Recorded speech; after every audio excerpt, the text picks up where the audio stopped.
عالمی مدنی مرکز فیضان مدینہ کا پورے ماہ کا اگر ہم نے ایوریج بنائی تھی تو پورے ماہ کا جو خرچ ہے سحری افطاری کا وہ 10 کروڑ روپیہ بنتا ہے. صرف دعوت اسلامی کا جو اخراجات ہیں نا ماہانہ منتھلی کھلانے پلانے کے وہ 19 کروڑ پلس ہیں, تو جس میں ہم جامعۃ المدینہ بھی شامل ہے اور دیگر, تو الحمدللہ یہ ہو رہا ہوتا ہے. دے بھی رہے ہیں لوگ, اناج بھی دے رہے ہیں, کیا دے رہے ہیں, اللہ کی رحمت ہے. اللہ کی رحمت ہے. دعوت اسلامی کھلی کتاب ہے. پہلے تکلیف تھی ہم کو, میں جاتا تھا جب یہ اس فیضان مدینہ کے لیے روپیہ 5 روپیہ رسیدیں پھاڑتے تھے, اور اس طرح چندے کر کر کر کر کے یہ مدنی مرکز کھڑا ہوا ہے. یہ پہلا مدنی مرکز بڑی قربانیاں دے کر برسوں کے بعد اس کی تعمیر مکمل ہوئی ہے.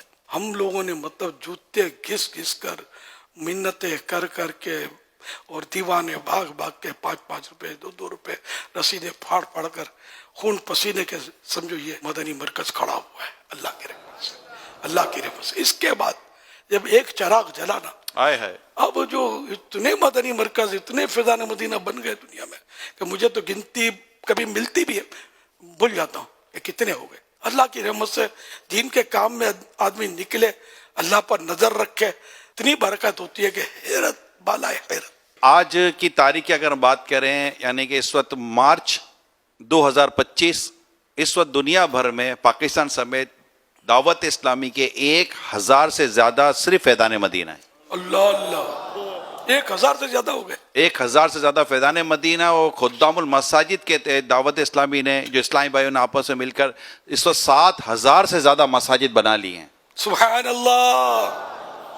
اگر ہم دیکھتے تو اربوں روپے کی صرف خدام المساجد کے تحت مساجد کی جگہیں اور دیگر جگہیں کی خریداری جو ہے نا وہ شاید 4 سے 5 ارب روپے کی سالانہ ہو جاتی ہوگی, اور یہ سلسلہ الحمدللہ جاری ہے, اللہ نے چاہا تو جاری رہے گا. امیل سنت نے آج اپنی بات بیان کی کہ میں امیر سے اپنے بارے میں فرماتے میں کس طرح چندہ لینے جاتا تھا.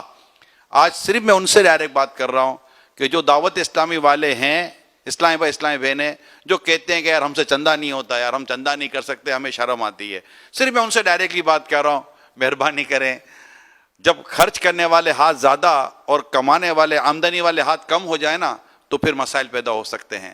اگر ہر دعوت اسلامی والا اور والی اس ڈونیشن کی جو تحریک, جو سال میں پورا سال تو نہیں ہوتی, اگر اپنا حصہ ملائے, ڈونیشن کریں, چندہ کریں, اپنا بھی دیں اور لے کر بھی آئیں, تو آپ یقین مانیں دعوت اسلامی آج اتنی ترقی کری ہے نا, اس سے اور زیادہ ترقی کرے گی انشاءاللہ. پہلے جیسے ہم لوگ چندہ کرتے تھے نا, ہمارے بارے میں لوگوں کو وسوسے آتے ہوں گے, پتہ نہیں مولانا مسجد بنائے گا کہ کھا جائے گا. ظاہر کہ میرا اتنا تو شہرت نہیں تھی نا, تو بھروسہ نہیں کرتے ہوں گے اس لیے. تو اب دعوت اسلامی کھلی کتاب ہے, اب تعارف بھی کرانے کی کوئی خاص ضرورت نہیں ہے.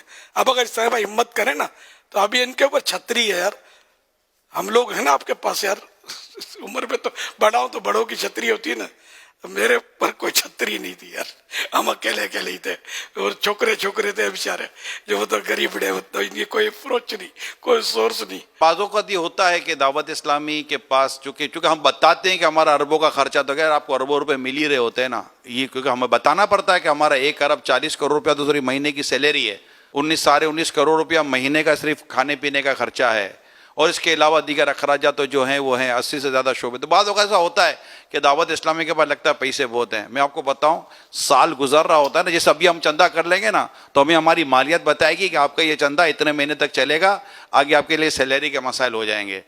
پھر ہمیں بقرعید کے لیے کھالیں جمع کرنی پڑتی ہیں, پھر ہمیں ہمارے مالیت بتاتی ہے کہ اس کی رقم سے نا اتنا چلیں گے تو آپ کو پورا ہوگا, پھر ہمیں ٹیلی تھون کا انتظار کرنا پڑتا ہے. تو اتنا چندہ ہونے کے باوجود بھی دعوت اسلامی اسی طرح اپ ٹو ڈیٹ کی چل رہی ہوتی ہے, اور بس آ رہا ہوتا ہے اور خرچ ہو رہا ہوتا ہے, آ رہا ہوتا ہے خرچ ہو رہا ہوتا ہے. آپ سب مل کر ساتھ دیں.